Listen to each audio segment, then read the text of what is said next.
This is a cross-flow unit. So you've taken this unit apart, and this is what a cross-flow core looks like.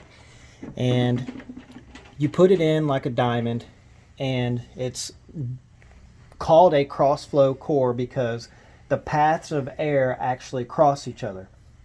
And that, what you can't see in here is these fins have dimples. The dimples create turbulence, and that's how you get some of the heat transfer.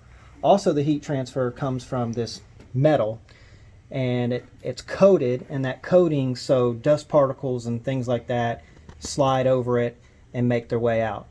So you have the two paths of air in a closed loop system.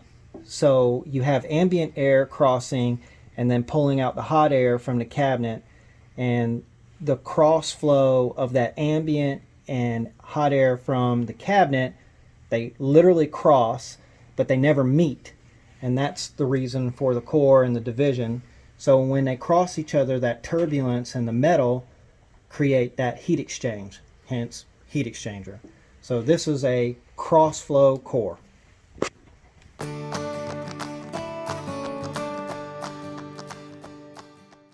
This is our counterflow heat exchanger, and as you can see straight away, there's a significant difference between the crossflow and the counterflow core. Let's jump right into those major differences. So on a crossflow, it's a plate heat exchanger, and we talked about the dimples that create the turbulence. And in these fins, there's an L. Within that L, there's rifling, and the L's are tubular. And so what that allows air to do is move through with less resistance. Less resistance, more heat transfer.